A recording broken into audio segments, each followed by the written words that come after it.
Did your family walk on eggshells or explode without warning? You know how people say you'll never forget your graduation day? That it's supposed to be this perfect, shining moment where all the hard work, the late nights, the stress, the quiet sobs in your car between classes and double shifts finally pay off? Yeah, well, mine started with shrimp cocktail and ended with a goddamn standing ovation. But not for me. The restaurant my mom picked was this upscale Italian place in the suburbs, white tablecloths, waiters in black vests, and a piano player who kept cycling between Billy Joel and Frank Sinatra like he didn't know anything past 1984. The kind of place where everything looks expensive but somehow still smells like lemon-scented floor polish. I sat at the center of the long table, right next to the edge of the fireplace, my cap and gown folded neatly on the seat beside me like some kind of museum exhibit. There were 17 people around that table, family, friends, a couple of neighbors my mom insisted on inviting even though I hadn't spoken to them since I was 15. And across from me, radiant in her $1,000 smile and pearl earrings, was my mother, Diane. Always the showrunner, always camera ready. She raised her glass, and I knew before she even opened her mouth that it wasn't going to be good. I could feel it in the tightening of my jaw, in the polite laughter that came from her right, where my sister Tasha was sitting, effortlessly flawless, as always in a dress I'm sure she borrowed from someone wealthier. Diane stood up, the room quieted, and with the confidence of someone who'd spent decades narrating other people's lives like they were her own, she said, "Let's take a moment to appreciate the daughter who set the standard. The one who showed us all what it looks like to stay focused, graduate on time, and never give up, my Tasha." The applause was instant. Genuine. Enthusiastic, even. People turned toward Tasha with admiration in their eyes, clapping as if she'd just climbed Mount Everest barefoot. Some even whistled. The waiter behind me muttered a soft congrats in my direction, assuming, like anyone with basic context clues would, that the toast was for me. But I didn't move. I didn't blink. I sat there with a smile so practiced it might as well have been tattooed on my face, my hands folded neatly in my lap to hide the tremble in my fingers. Because that wasn't the first time. That wasn't even the 10th. That was just the latest in a long, messy line of moments where my achievements became invisible the second my sister entered the room. And the worst part? I wasn't surprised. I was just tired. But what no one at that table knew, what even my perfectly coiffed mother hadn't seen coming, was that this time, I'd come prepared. I waited until the applause died down, until Diane had lowered her glass with that signature smug tilt of her chin. I stood up slowly, my chair scraping softly against the tile, drawing just enough attention without drama. I walked around the table with the kind of calm that usually precedes a Category 5 storm and stopped right beside my mother. She looked up at me, confused, possibly even annoyed that I was daring to interrupt her scene. I reached into my coat pocket and pulled out a small, square box, white, with a crisp blue ribbon tied perfectly around the top. I placed it in front of her without a word. The kind of box that looks like it might contain earrings or a watch, something elegant and sentimental. My voice was even quiet, but it cut through the air like glass. "Funny," I said, looking straight at her, "because this is your perfect one's report card." I didn't need to say anything else. I didn't need to scream or cry or make a scene. That little white box said it all. The room went still, not quiet, but still, like the kind of silence you only hear just before a car crash or right after someone tells the truth you didn't want to know. My mother didn't move. Her hand hovered above the ribbon like she wasn't sure if it was a gift or a bomb. And in a way, it was both. That box held more than grades. It held proof. It held contradiction. It held everything she had worked so hard to keep buried, wrapped up neatly and handed to her with a smile. I could see her lips part slightly, the corners twitching as if to form some kind of response, but nothing came. Not yet. Not until she opened it. And as I looked around the table at the faces frozen in polite confusion, at my sister's sudden lack of color, at the waiter who had definitely just decided this was going to be the best story he'd tell all week, I felt something new. I felt power. Not revenge. Not satisfaction. Just this quiet, humming clarity. The kind you only get when you stop caring what people think and start remembering what's true. Because here's the thing, they'd all believed the story my mother told them for years. They bought into the image. Tasha, the brilliant, accomplished daughter with the degree, the apartment, the fiancé. Me? I was the one who took a break, who needed time, who was always figuring things out. But none of that was real. And now, for the first time, neither was the lie. What came next, I knew, would crack everything wide open. But I was ready. God help them all, I was finally ready.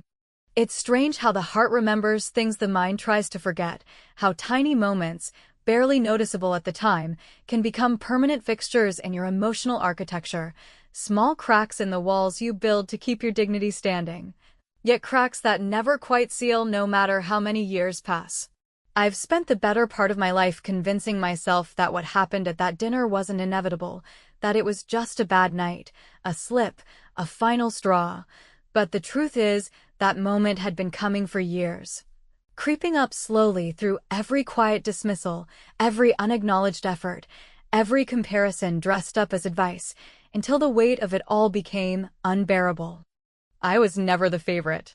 That title, the golden halo of maternal approval, belonged to Tasha from the moment she first fluttered in the womb, if you believe the stories Diane tells at wine nights. Apparently, even in utero, Tasha had grace and ambition, as if she emerged from the birth canal with a resume and a college acceptance letter in hand. Growing up, I watched her drift through life like a princess at a parade, each mistake either minimized or reframed into something noble. When she skipped curfew, it was because she's independent.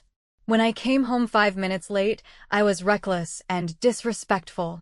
If she failed a test, and trust me, she failed many, it was the teacher's fault or the school's curriculum or even the time of the semester, because some kids just aren't morning learners. When I brought home a B+ in chemistry, it was a sit-down conversation with tears and suggestions that I might not be applying myself. There was no single incident that made me realize I was living in the shadow of someone else's projected ideal. It wasn't a dramatic scream or a slammed door, it was 1,000 quiet moments, stacked like bricks, until they formed a wall so high I could no longer see my own worth on the other side. It was when Diane bragged about Tasha's high school valedictorian speech for the 8th year in a row, even though I had graduated with honors from community college while working full-time and taking care of our sick grandmother. It was when she sent out Christmas cards with only Tasha's graduation photo, even though I had just landed my first client as a freelance designer. It was when she corrected people when they congratulated me, saying, "Well, you know, Tasha set such a high bar, it runs in the family," like any achievement I scraped together was somehow still tethered to my sister's orbit. I'm not bitter. I've worked hard to not become bitter. But I'd be lying if I said the resentment didn't live somewhere inside me, quietly sharpening its teeth while I smiled through family dinners and holiday brunches, pretending that Diane's praise didn't sting and that Tasha's condescension didn't burn. Because here's the part they never tell you about being the lesser daughter. You get good at pretending it doesn't matter. You get really good at clapping for other people while swallowing your own pride. But everything changed the afternoon I stumbled across that box. I wasn't even supposed to be there. Diane had asked me to help her clean out the attic, and like a fool, I'd said yes, still operating under that old, desperate instinct that maybe if I just showed up enough, maybe if I just helped enough, I'd finally be seen. We were up there for over an hour, wading through bins of baby clothes and Christmas decorations, when I noticed the dusty white shoebox wedged beneath a stack of old board games. It was labeled in my mother's loopy handwriting, "Tasha, college years." I don't know what I expected to find inside. Maybe a yearbook, a few dorm room photos, some dried-up pens, but I certainly wasn't expecting the stack of papers bound by a rusted metal clip, yellowed at the edges and heavy with silence. I sat cross-legged on the plywood floor, flipped the first page, and there it was, academic dismissal notification, dated 3 years ago, addressed to Tasha. Beneath it, a report card smeared with red ink, 3 FS, 1 D-, and a withdrawal. More letters followed, warnings, probation status updates, and finally, a notice that her student status had been terminated due to lack of academic progress. For a moment, I couldn't breathe. I just sat there, paper trembling in my hands, wondering if I had somehow misunderstood. But the university seal was clear, the dates lined up, and the signature at the bottom was real. My perfect sister had flunked out. And nobody had said a damn thing. It wasn't just that she failed, it was the fact that no one talked about it. Diane had paraded Tasha around like a Rhodes Scholar, telling everyone who would listen that her eldest had finished college early and already had offers lined up. They'd held a backyard celebration, complete with banners and a guest list that rivaled a wedding, and not once did anyone mention the truth. Meanwhile, I was scraping together tuition payments, dragging myself through night school after a 10-hour shift at the pharmacy, and getting polite nods at best when I finally got my diploma in the mail. That was the moment something snapped. Not out of anger. Not out of spite. But out of sheer, soul-deep exhaustion. I was tired of being the understudy in someone else's play, tired of watching my mother rewrite history in real time while I sat silent in the wings. And so I took the report card. I slid it into my bag with the quiet precision of someone preparing for a war she didn't start, but damn well planned to finish. Greg, my best friend since middle school and one of the few people who actually knew what I'd been through, was the first person I called. He answered on the third ring, his voice scratchy and half asleep. "You're not gonna believe this," I said, and when I told him, he didn't even sound surprised. "Of course she failed," he muttered. "You think people that performative ever actually do the work?" I laughed, bitter and low. "What do I do with it?" He was silent for a beat. Then he said something I'll never forget. "You don't owe her silence. Not anymore." The plan didn't come to me all at once. It was more like smoke curling into shape, slow, uncertain, but inevitable. All I knew was that my mother was going to throw me a graduation dinner. She was going to stand up and perform another one of her polished little monologues, and this time, when the spotlight swung toward her golden child, I would be ready with something far more honest than applause. And the truth? It was going to be wrapped in ribbon. It's a peculiar sensation when the truth, something that has always been hidden in plain sight, something you've perhaps suspected in passing moments or glimpsed out of the corner of your emotional vision, suddenly emerges into the light with undeniable clarity, leaving you breathless, not because you were shocked, but because you had dared to hope, foolishly, childishly, that maybe, just maybe, you had been wrong all along. The discovery of that report card didn't feel like a revelation or a betrayal in the traditional sense. It felt like confirmation of every quiet suspicion I had spent a lifetime suppressing in the name of peace, family unity, and that pathetic little hope that one day my mother would look at me and see someone she was proud of, not just someone she tolerated. After I found the stack of papers in that shoebox, I sat there in the dusty attic, cross-legged on the rough plywood, surrounded by the forgotten debris of birthdays and holidays and sanitized memories, and I read every single page like a woman possessed. Like a detective going over a case file she already knows the ending to but needs to see the details anyway, because the specifics matter when the lie has been this big, this bold, and this insidious. It wasn't just a single semester of failure, it was a pattern, a complete unraveling that had started almost immediately after Tasha began college. The FS were consistent, not isolated. The letters from the university grew increasingly stern, the tone shifting from polite concern to outright disciplinary warning, culminating in the cold finality of academic dismissal. Tasha hadn't simply struggled, she had failed, completely and repeatedly, and then, somehow, that failure had been erased, covered up, rebranded, and sold to everyone in our orbit as success. And Diane, ever the architect of appearances, had orchestrated it all with the precision of a PR professional in crisis mode, spinning the story so effectively that even I, her own daughter, had bought into it. I remember the graduation party they threw for Tasha, white tents in the backyard, catered food, a slideshow playing on loop showing photos of her in a cap and gown, even though she'd never actually walked across the stage. There were speeches, toasts, and a congratulatory cake with her name spelled out in cursive frosting. I remember thinking at the time that something felt off, like the whole thing had been rushed or hastily pulled together, but I had pushed those thoughts aside, chalked them up to jealousy or bitterness or my own insecurities, because when you grow up being constantly compared to someone who can seemingly do no wrong, your first instinct is always to assume the problem lies within yourself. But now, holding that transcript in my hands, the weight of every excuse, every deflection, every instance in which my accomplishments were ignored or minimized in favor of Tasha's manufactured perfection became almost unbearable. I wasn't imagining it.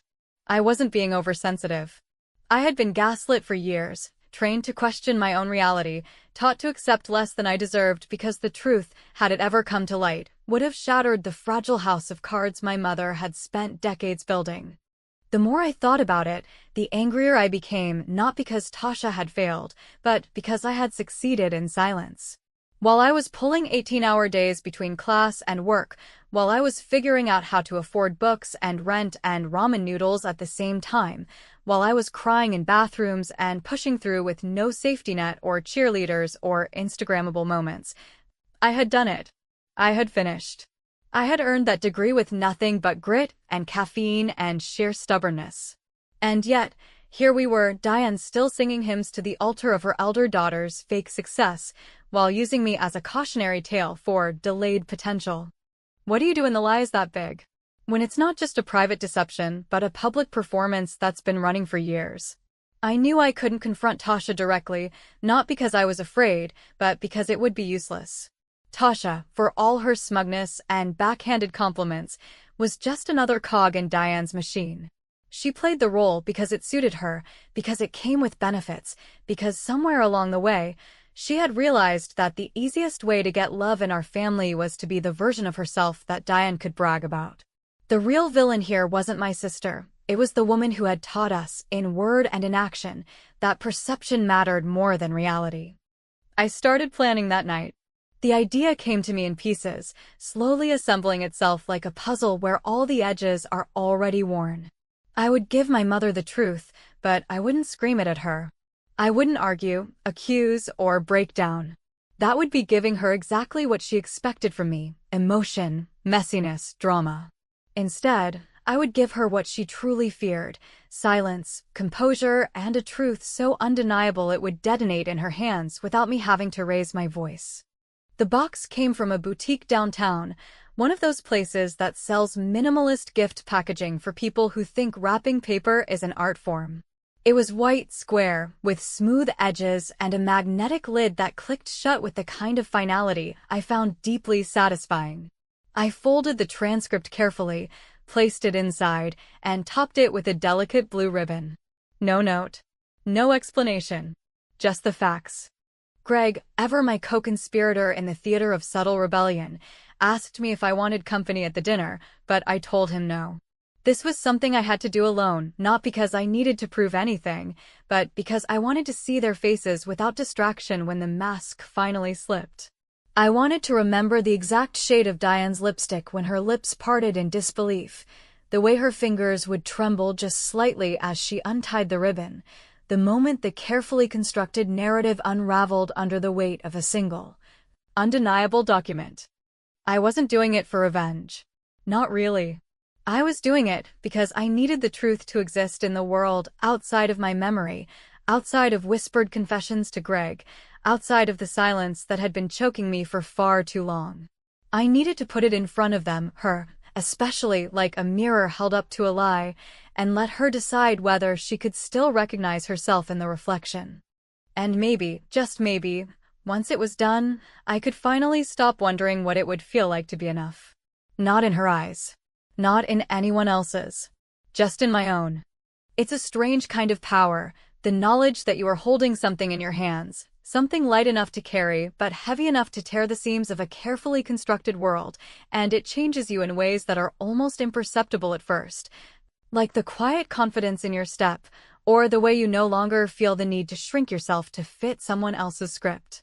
That week, in the lead-up to the graduation dinner my mother insisted on hosting, to celebrate my long-awaited accomplishment, I moved through the days with a focus so sharp it almost felt surgical.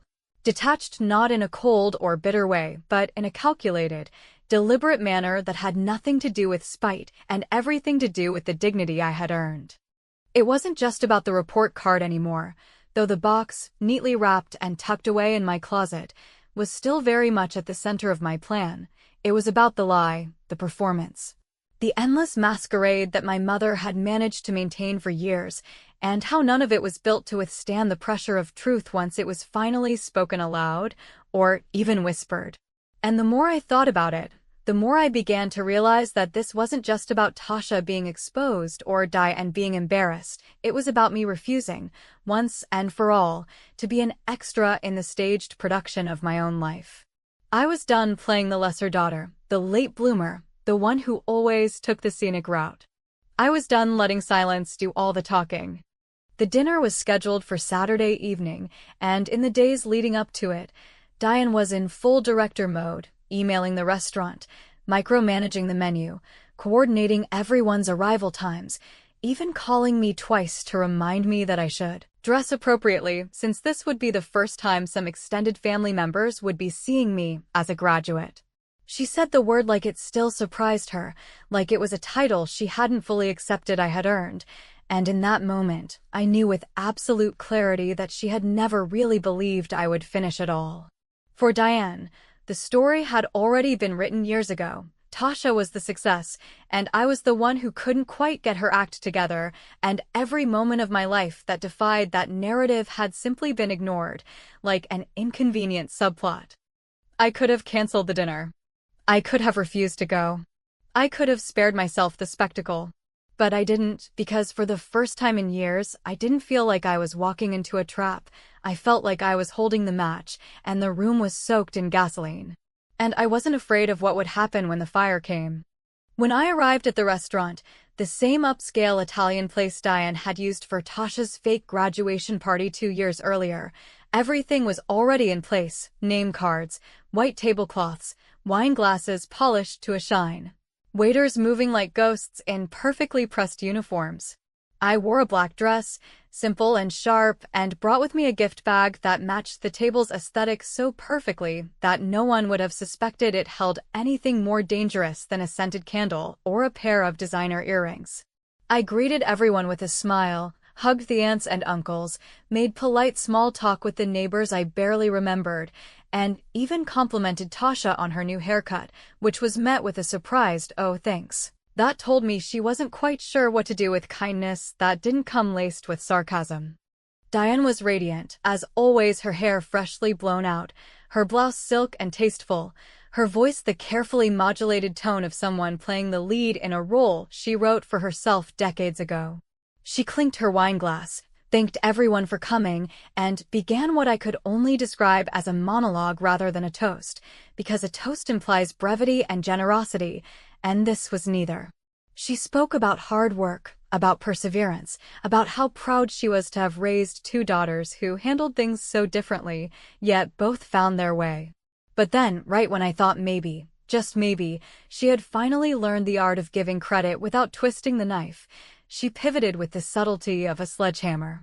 "We all know that Tasha set the example," she said, turning slightly toward my sister with a smile that dripped with legacy and implication. "She got through school on time, stayed focused, and never gave us a moment's worry." Her gaze shifted toward me only briefly, as though acknowledging a technicality, and then she raised her glass high and added, "So here's to Tasha, the one who showed us how it's done." The applause that followed wasn't thunderous, but it was enthusiastic enough to sting. And as I sat there, fingers curled gently around my wine glass, I realized just how deep my mother's commitment to the lie went, not just because she refused to accept the truth, but because she had rebuilt her entire identity on the myth of having raised a perfect daughter. Tasha was not her child, she was her brand. And I was the footnote. But I didn't flinch. I didn't speak. I didn't blink. I simply stood up, walked around the table with the same quiet composure I had practiced in the mirror for days, and stopped beside my mother, who turned to me with the faintest trace of confusion in her eyes, as if she couldn't quite compute what I was doing interrupting her moment. "I just wanted to give you something," I said softly, placing the small white box in front of her. "A little graduation gift for you." She hesitated, of course. The moment was too still, too heavy, and for the first time in a very long time, I saw something flicker across her face that I hadn't seen since childhood. Not disdain, not disapproval, but fear. Because Diane, for all her composure and control, had always known the truth was out there somewhere, waiting like a landmine, and now it had been gift-wrapped and placed right in front of her, ticking softly beneath the surface. Tasha shifted in her seat, visibly uncomfortable, and a few of the guests exchanged puzzled glances, but no one spoke. Not yet. And then I leaned in, just slightly, and whispered, so only Diane could hear, funny thing about perfect daughters, they don't fail intro to statistics 3 times. Her eyes widened, and for a brief, glorious moment, I saw her mask falter. Just slightly. Just enough. I walked back to my seat and lifted my glass as if nothing had happened, the smile on my lips calm and poised, the kind of smile that says, I'm not here to fight you. I'm just here to end the story you thought you could keep telling forever. And as the silence thickened and Diane reached finally for the ribbon on the box, I felt something inside me settle, not in vengeance, but in vindication. Because I had finally stopped asking for space at the table. And instead, I had brought my own fire. There's a particular kind of silence that doesn't simply fall over a room but rather settles into the cracks of it, seeps into the corners, and expands like water behind drywall, slowly, invisibly, yet entirely capable of destroying the structure from within.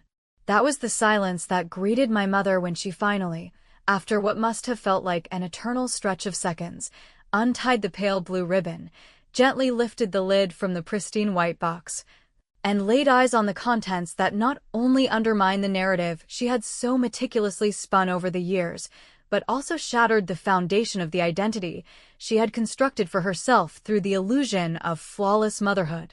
Her fingers, manicured and trembling ever so slightly, brushed the edge of the folded document as though unsure whether it was safe to touch, as though the very paper might burn her if she dared acknowledge it fully. She blinked once, then again, slower the second time, and although her expression barely shifted, her lips remained closed, her posture rigid, the room around her was no longer the same, because in that moment, the atmosphere had changed, shifted irrevocably, and even those who didn't yet understand why could feel the fracture running beneath the tablecloth. No one spoke, not at first. Tasha, seated to Diane's left, leaned forward slightly, curiosity morphing rapidly into recognition as her eyes caught the edge of the transcript, the bold lettering of the university's seal, the unmistakable red ink marking her grades like scars across a once pristine canvas. Her jaw tightened, her breath caught, and I watched without pleasure, without malice, as the truth began to sink into her expression, not just the realization that the lie had been exposed, but the dawning comprehension that the lie had been carried not only for her but because of her, like a weight she had allowed our mother to lift so she wouldn't have to. And across the table, my aunts and uncles, still politely holding half-sipped glasses of wine and frozen in mid-toast, looked between us with the wide-eyed discomfort of people sensing drama and disaster, but unsure of their part in it, unwilling to speak yet unable to pretend they hadn't noticed the shift. Diane cleared her throat, a small, brittle sound, like a hinge creaking in an old and used door, and attempted poorly to smile. What is this?" she asked, though her voice lacked conviction, and in that moment, I knew with absolute certainty that she wasn't asking because she didn't know, she was asking because she was scrambling to find a way to control the story, to redirect the narrative, to do what she had always done best, manipulate the moment until it bent to her version of reality. I leaned forward just slightly, resting my hands on the white linen in front of me, not aggressive but unshakable, and I spoke in a voice that was clear, steady, and laced with something far more dangerous than anger, truth. That, I said, keeping my eyes fixed on hers, is the real story. The one you never told anyone. The one you covered with banners and balloons and speeches. The one you erased so you could keep pretending that only one of your daughters was worth being proud of. Her face remained composed, but the flush creeping up her neck betrayed her, and for the first time in years I saw something fragile behind her eyes, not just fear, not just guilt, but a flicker of vulnerability so unfamiliar on her that I almost didn't recognize it. She opened her mouth again, perhaps to deflect, perhaps to defend, but before she could speak, I reached into my purse and removed a second document, a letter, crisp and official, on university letterhead, confirming the date and reason for Tasha's academic dismissal. I placed it beside the transcript without a word, letting it speak for itself, letting it bear witness to everything she had worked so hard to deny. Tasha inhaled sharply, her voice breaking the silence like a glass shattering on tile. "You weren't supposed to keep that," she said, though whether she meant the transcript or the secret, I couldn't be sure. Her tone wasn't angry. It was stunned, confused, betrayed not by me but by the moment itself, by the unraveling of the protective veil she had lived under for so long that she had forgotten it wasn't real. "I wasn't supposed to disappear either," I replied, my words soft but heavy, "but that didn't stop you." Frank, my stepfather, who had remained quiet throughout the entire evening, finally stirred in his seat, his fork clinking gently against his plate as he leaned back and surveyed the scene like a man who had seen this moment coming years ago, but had chosen silence over conflict. He didn't look surprised. If anything, he looked relieved, as though someone had finally opened a window in a room that had grown too stuffy to breathe in. No one touched their wine anymore. The food on the plates had gone cold. The celebration had ended not with a bang or a toast, but with the quiet, undeniable presence of truth, a truth that no one could unsee, no matter how hard they tried to retreat into performance. Diane finally closed the box, her fingers now steady but her voice gone, and she stood up from the table, her chair sliding back slowly against the tile. She didn't look at anyone as she gathered her things, not me, not Tasha, not the guests still watching in confused silence. She simply clutched the box against her chest like a relic, like something sacred and broken, and walked toward the exit with a posture that was almost regal in its refusal to collapse. She didn't say goodbye. And I didn't stop her. Tasha remained seated, her expression unreadable, a thousand thoughts running behind her eyes that I would never fully know, never completely understand. And I didn't need to, because this wasn't about her, not anymore. The table was quiet for a long time after Diane left, and slowly, conversation returned, not the forced kind, not the superficial banter that had marked the earlier part of the evening, but quieter, more honest questions, uncertain but real, like people waking up from a shared dream and unsure whether to apologize or just move on. I stayed until dessert, sipping coffee that had gone lukewarm and staring out the window at the streetlights casting long shadows on the sidewalk, and I thought about how easy it would have been to walk away from all of this, to let the lie continue, to avoid confrontation for the sake of harmony, but harmony built on silence is just another form of oppression, and I had finally decided I didn't want peace if it meant I had to disappear to get it. When I finally stood to leave, I nodded to Frank, whose small, tired smile told me everything I needed to know, that he had known the truth too, perhaps not the details, but certainly the shape of the lie, and maybe that made him complicit. But maybe it also made him human, and I wasn't looking for villains anymore, just air. Outside, the night was cool and crisp, the kind of evening that feels clean after something heavy has broken, and I walked alone down the sidewalk with no destination in mind, only the quiet understanding that I had done what needed to be done, not for revenge, not even for justice, but simply to say, out loud and in public, that I had always been more than the version of me they had allowed into the frame. Some truths don't need permission to exist. They just need to be unboxed.